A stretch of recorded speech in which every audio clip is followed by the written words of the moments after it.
But I was completely determined to see as many of those bands whose records I had or whose music I'd listened to live.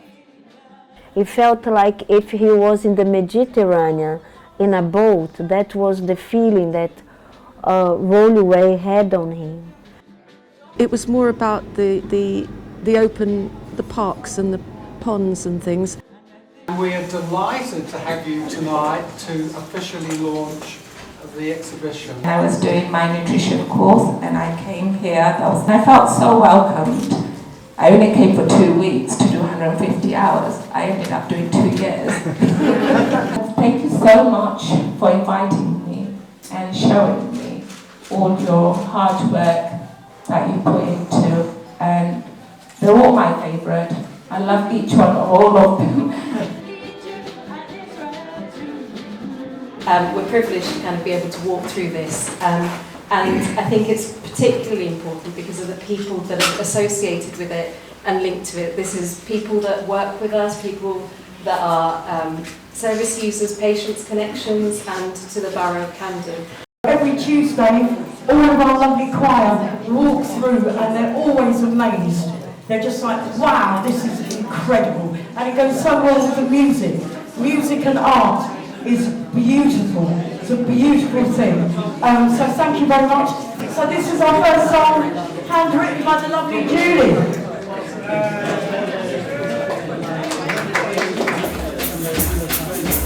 Everything's alright. Everything's okay. Everything's hunky dory. Let me say. Everything's alright. Everything's okay. The exhibition came about because we have done several quite big group shows during the year, and I wanted something a little bit more intimate, a little bit smaller, just to simply focus on creativity in Camden, to celebrate where we get a lot of our art and artists from generally. Colour is the keyboard, the eyes are the hammers, the soul is the piano with many strings. The artist is the hand that plays, touching one key or another to cause a vibration in the soul.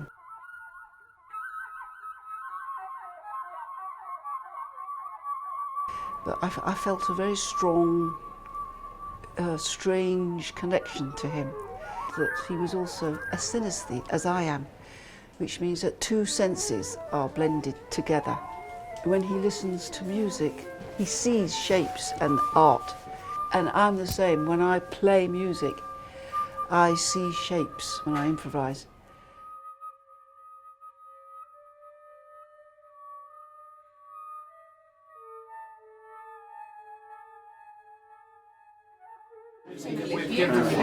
And these reflect his love of the nightlife in music Camden over the years, including the Camden Palace, Electric Ballroom, and they're beautiful. Amy Winehouse, the nicest twins in road.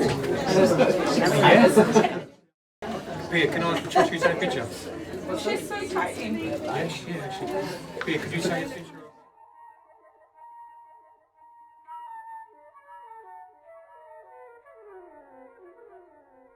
And I was here with some friends who I shared flats and houses with in Brisbane, and we were out just about every night and enjoying that whole music that was happening at the time in the UK. It was wonderful. Actually, years ago, when I was very young, I always liked drawing and painting, and then I just gave up. So now I've started again. When my therapist suggested that I started to draw and paint again to help with my depression, which I found it very, very helpful, because I could think about other things. I could focus on more positive things.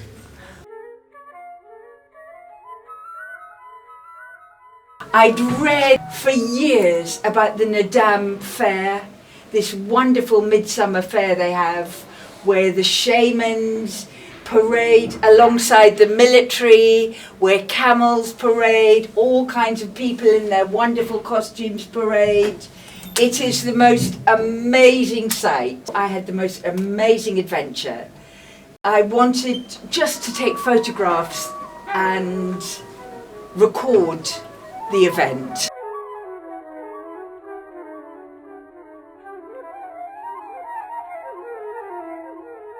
It's good to have this dynamic looking display, and it is stopping people in their tracks when they walk by and they do look. I met Hugh Hatfield in 1989. I went to sit for him that day, and from that moment on we click on, and we lived together for 30 years. Hugh passed away a year and a half ago. He died of cancer. Making that switch to working only from life left me with that problem. How do I get people to sit for me? And I was working at a students' union at the University of London, and the students there were lovely, enthusiastic young people doing incredible subject and having come from all over the world.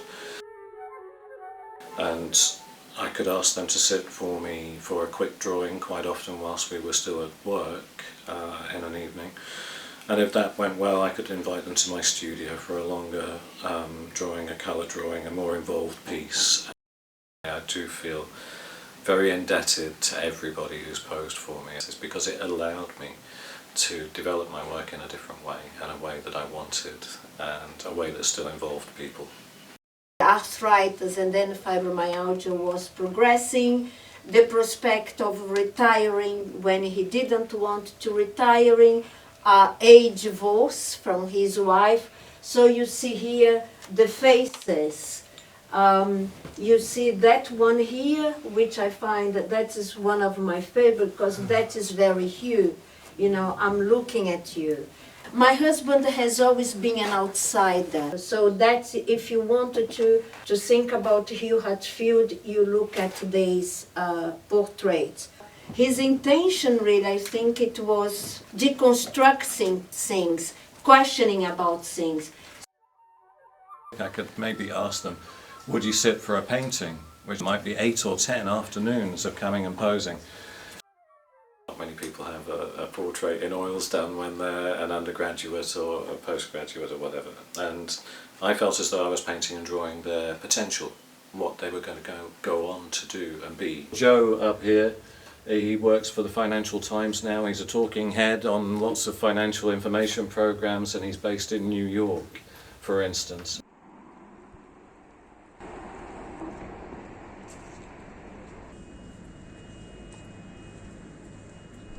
As far as I remember, he never went out spontaneously because of the arthritis and mobility problem. So even so, not being able to do that, I would say he was absorbing things. He was really absorbing, like in the car, going out in the car, maybe going to hospital appointments.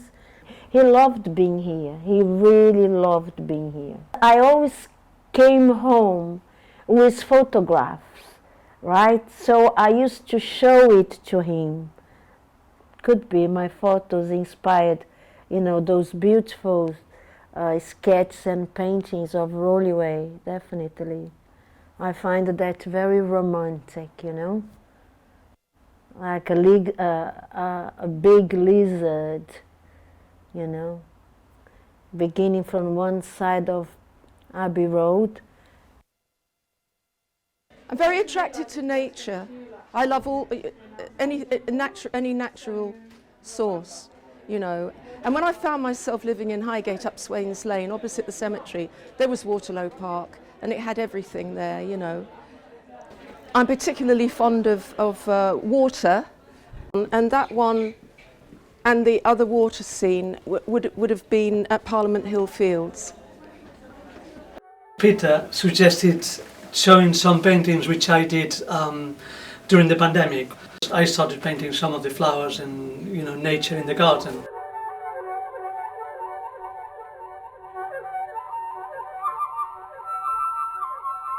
And I did a lot of work, a lot of photography in the countryside, a lot of digital work. And then during COVID, where we were restricted in terms of movement, I tended to focus on the gardens of the city, and in particular around Camden town where I live. So a lot of the work I was doing at that period was to do with the way we present nature in the city. You know, it's a constructed environment. These gardens are very artificial, but we've put what we consider plants and actual nature into the gardens. When we put the call out for Camden Voices, within about a week we got 11 artists who had been working and living here for many years and knew of us and took the opportunity to display their work. It's a delight to have helped organise this with Manuel, who is an artist I've known for a number of years. I've always loved his work and I've discovered the background to him. I decided to study art because I didn't know how much longer I would be alive. And art, it's been a wonderful vehicle for me to express a lot of the things that I was going through at the time. When I went, I was very, very sad because my sister had died just a few months before. So I was very sad. I'd always wanted to go, and I knew also there were shamans there. They are very connected in a very primitive way to life and death. They offer things up to the sky gods, but it was also the Buddhist temples, and I was living very near one. And the temples are beautiful, which gave me a wonderful sense of calm and peace and acceptance.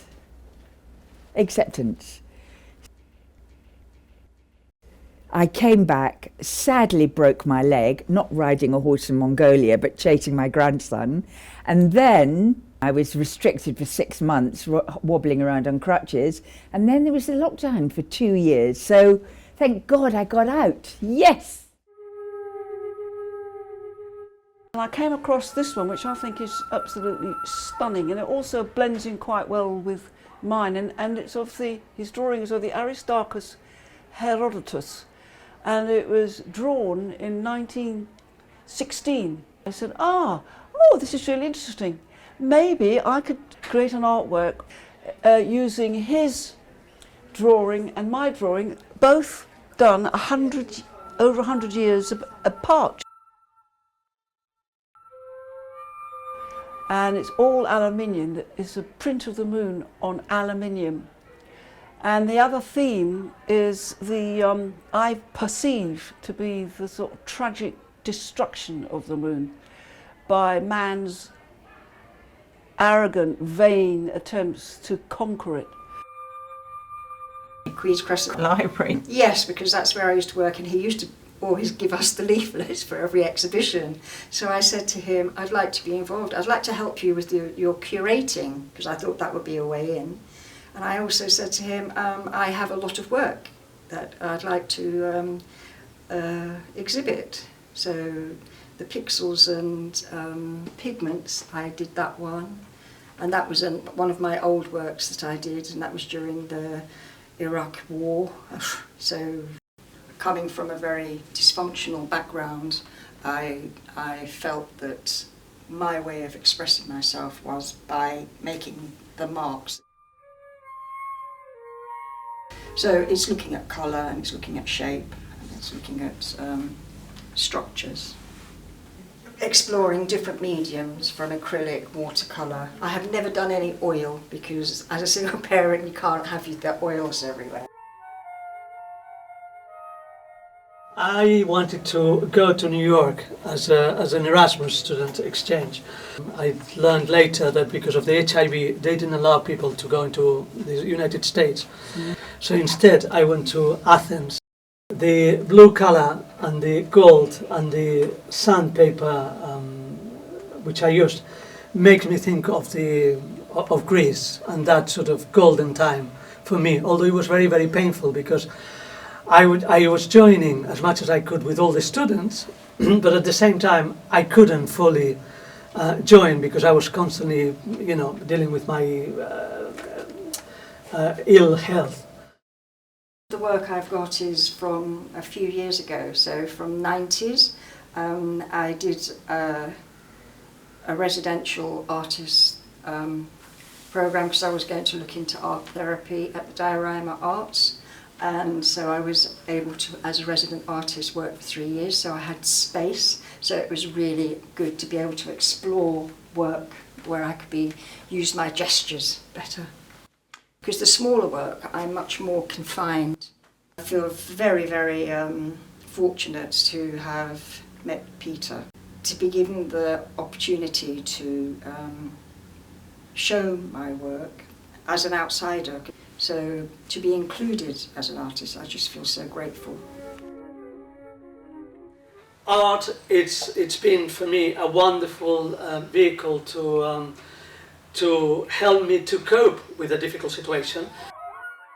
I made some shoes, which then later on transformed into a suit, and I made some even furniture to express that everything was very transitory, and certainly in my mind everything was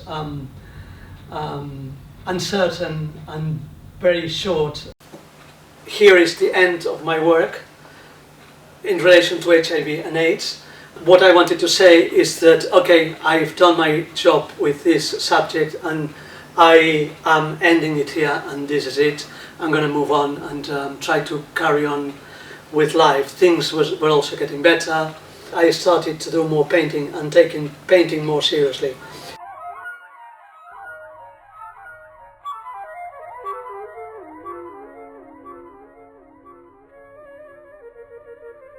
I did an introduction to game design at university where I developed basic animation skills and spent my time constructing shapes out of triangles.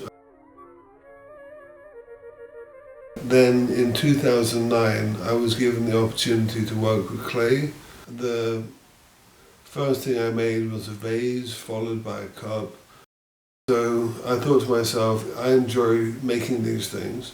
What things would other people enjoy having, and where could I sell them? Camden town market would be a good place to sell psychedelic themed objects to be used as ashtrays or candlestick holders.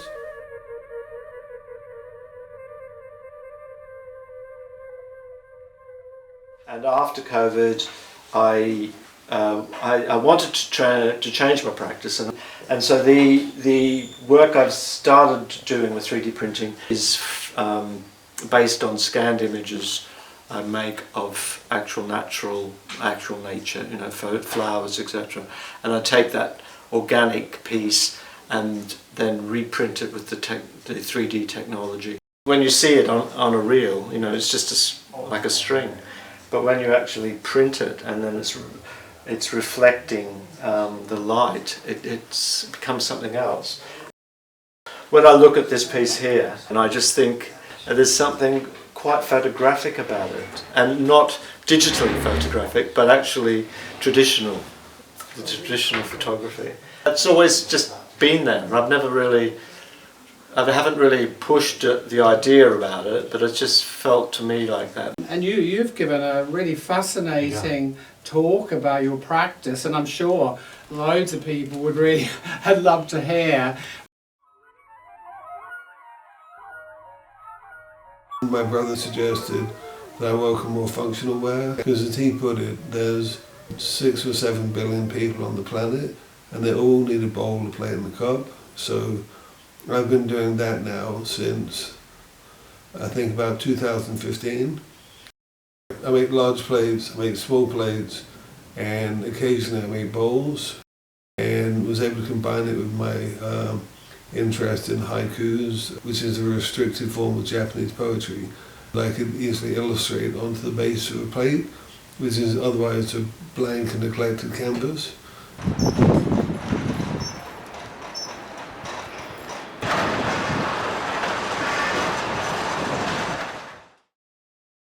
there is a lot of change, and maybe people coming and going in terms of where they live and work. There are good signs that Camden, particularly where the HS2 location is and all around there are signs that venues that become available that are not going to be used for housing, they are being offered to artists as studios.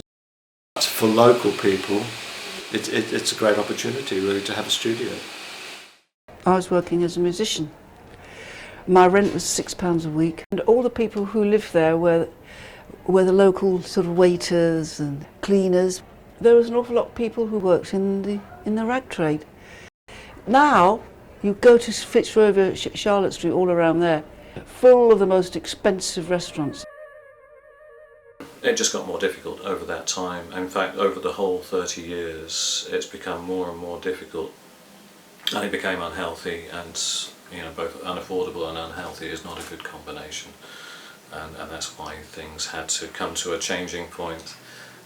Yes, against the backdrop of cranes and what have you, we are providing something that's enjoyed and liked by enough people to make it, for me, a really exciting project. So we have encouraged a wide range of outsider artists over the years. They know of us and they often say it's very hard to get your work displayed anywhere. And we also, the professional artist is joining us as well because of the high standard of the installation, the curating, the venue, the amount of people who see the artwork. It does make it one of the little secret locations in North London or Camden that's very unique.